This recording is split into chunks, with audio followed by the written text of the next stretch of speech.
Bismillahirrahmanirrahim. Assalamualaikum warahmatullahi wabarakatuh. Bismillah, alhamdulillah, wassalatu wassalamu ala rasulillah Sayyidina Muhammad ibn Abdillah wa ala alihi wa sahbihi wa man tabi'ahum bi ihsan ila yaumil qiyamah. Asyhadu an la ilaha illallah wa la syarika lah, asyhadu anna Muhammadan abduhu wa rasuluhu la nabiyya ba'dah.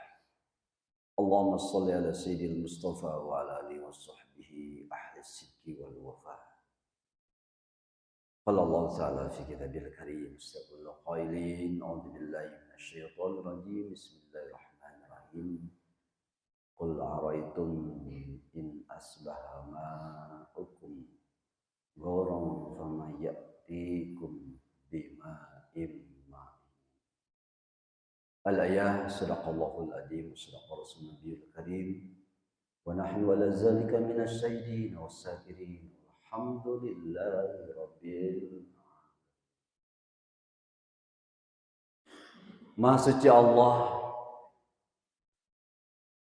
yang telah memberikan karunia nikmat kesehatan, nikmat kelapangan, dan karunia Allah juga lah dengan rahman dan rahimnya kita kembali dipertemukan dalam satu waktu yang begitu luar biasa, di waktu subuh, di mana di waktu ini kita sama-sama bermunajat kepada Allah, di mana di waktu ini sama-sama kita duduk bersimpuh di hadapan Allah, dan di waktu yang tepat ini pun kita sama-sama bermohon kepada Allah semoga setiap helayan napas kita menjadi bagian tasbih di hadapannya, dan semoga duduknya kita di tempat ini menjadi satu bagian jihad di jalan Allah, dan semoga pula setiap langkah demi langkah kita menjadi bagian ibadah tentunya di hadapan Allah Subhanahu wa taala. Salawat dan salam Allah curah limpahkan kepada panutan alam Bibana wa nabiyana wa maulana Muhammad sallallahu alaihi wasallam, tentunya kepada keluarga, sahabat, para tabi'in, para tabi'at, insyaallah kepada kita semuanya hingga akhir zaman.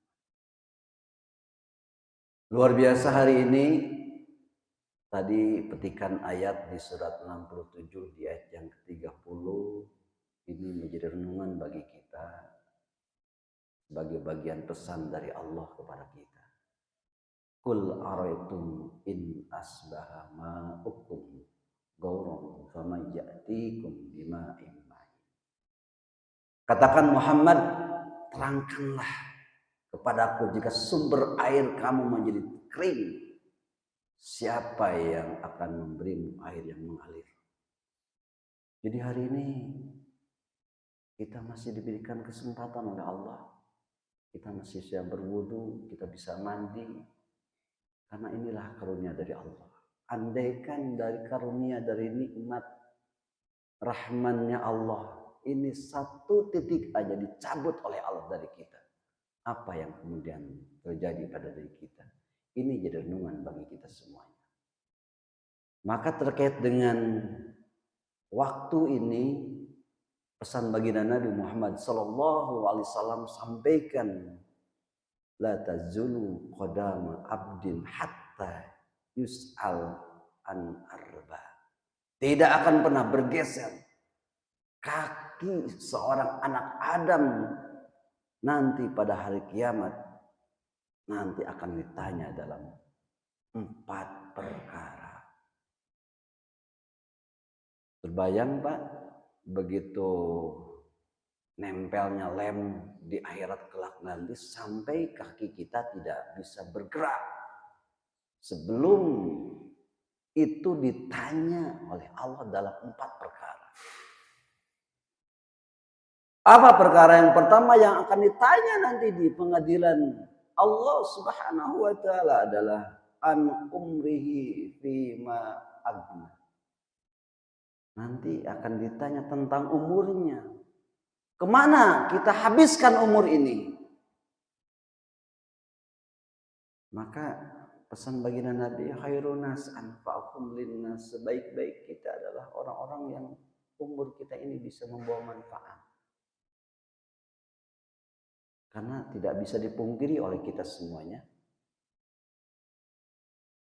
tiap hari umur kita bukan bertambah, tapi umur kita layaknya kita berkurang. Dan tidak terasa oleh kita. Mungkin kalau kita ketemu tahun, berulang tahun, milad, hakikatnya ketika kita merayakan, maaf barangkali sesungguhnya kita berkurang umur kita di hadapan Allah Subhanahu wa Ta'ala.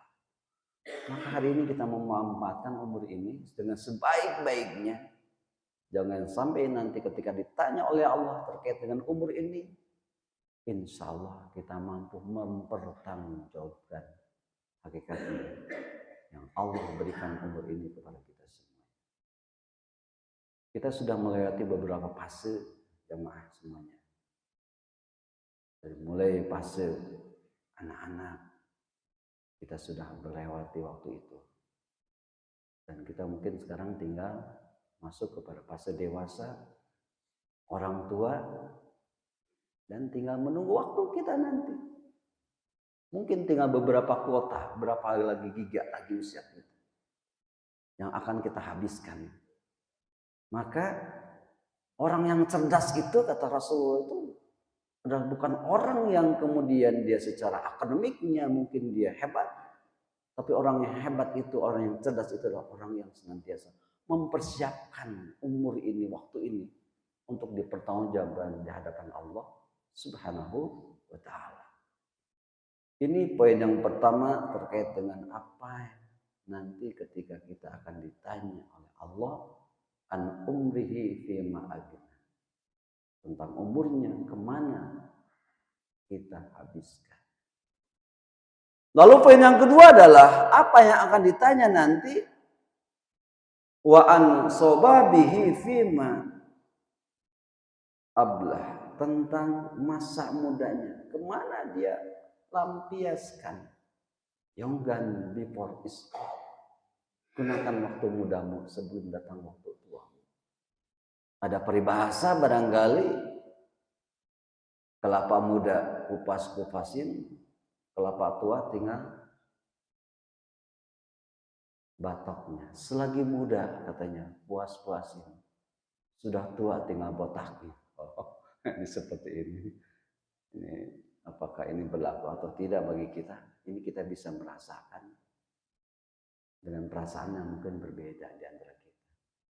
Jadi hari ini barangkali semangat anak muda untuk sama-sama memakmurkan masjid Allah ini adalah akan seperti apa nanti di masa yang akan datang.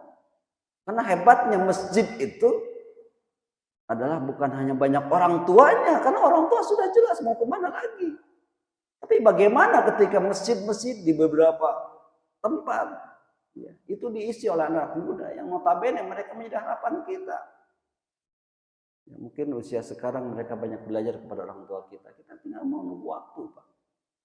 Jadi kalau nanti Masjid Al-Kahfi ini ya ke depan ini seperti apa, maka tergantung kepada anak muda kita hari ini.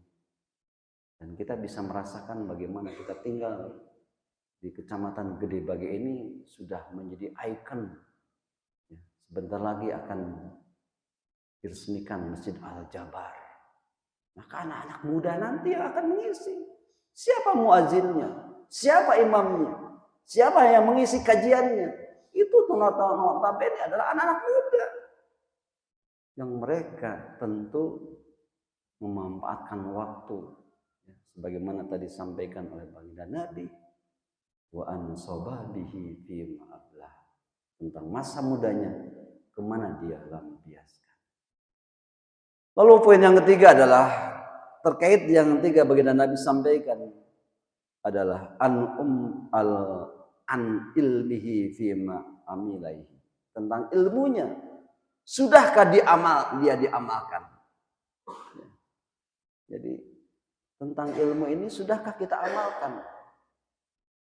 Ilmu ain lam mim iliyin ain dalam surat Al-Ma'arij Maaf, di dalam surat Al-Mujadilah di ayat yang ke-11 jelas orang-orang yang berilmu itu kelasnya berbeda dengan orang yang tidak berilmu. Sampai Allah sampaikan, yarfa'illahu allazina amanu minkum wallazina utul ilma darajat. Allah sesungguhnya akan mengangkat di antara orang-orang yang beriman itu adalah orang-orang yang berilmu. Jadi setelah kita beriman dan berilmu itu, man arada dunya fa'alai bil ilmi. Siapapun yang ingin dunia kita, nggak bisa dipungkiri kita, karena kita masih hidup di dunia ini. Perlu bekal dengan ilmu. Wa man arada al-akhirah. Siapapun di antara kita pun ingin ngejar akhirat, nggak bisa terlepas yang namanya dengan ilmu. Wa man arada bihima, ingin dua-duanya dunia dan falai bil ilmi. Dua-duanya harus juga dengan dasar ilmu. Ainnya illiyin, lamnya adalah latif. Layyinul qalbi, hatinya dilembutkan oleh Allah. Dengan keilmuannya tidak merasa dia hebat.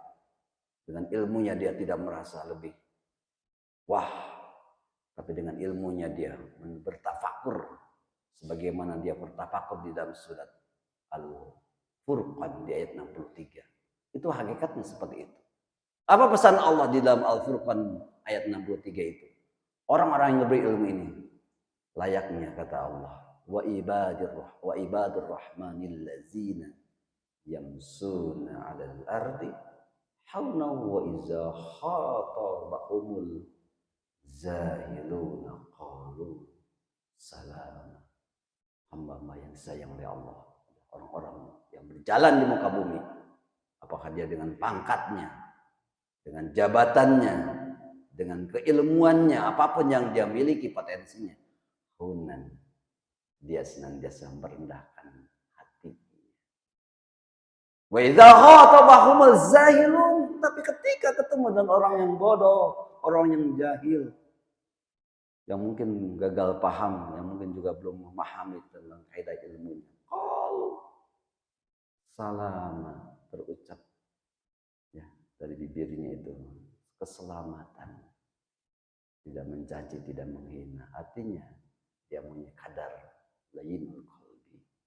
Dan orang yang berilmu itu mimnya adalah mulk, sebagaimana di dalam surat 67, mulk itu adalah raja atau kerajaan. Artinya identik raja itu adalah dihormati, disegani, ya, layaknya seorang raja. Artinya dihormati dengan keilmuannya. Maka kalau bahasa ilmu tadi digunakan ya dalam kehidupan kita, maka dari tutur kata, dari perbuatannya, dia tidak akan pernah berbicara kecuali berbicara itu bisa membawa manfaat. Bagaimana baginda Nabi sampaikan, man kana yu'min billahi falyaqul khairan aw yasmut. Ketika dia berbicara, ucapan yang terucap dari orang yang berilmu itu falyaqul khairan, ucapannya baik selalu. Dan ketika dia tidak memahami tentang suatu masalah, ya, tidak sotoy mungkin bahasanya ya, ya, apa yang dia ucapkan, au yasmun, dia diam. Beda Pak, diamnya orang yang berilmu itu seperti itu adanya. Jadi poin yang ketiga, an ilmihi fima amilai, tentang ilmunya sudahkah dia amalkan. Dan yang keempat terkait dengan pesan baginda Nabi Muhammad sallallahu alaihi wasallam, wa an malihi fi min aina ma iktasabahu wa fi anfaqahu, tentang hartanya dari mana dia dapatkan dan kemudian kemana harta itu dia belanjakan. Hati-hati Pak, hati-hati dengan harta kita. Ketika harta kita dapatkan, sumbernya adalah jelas, yaitu yang halal.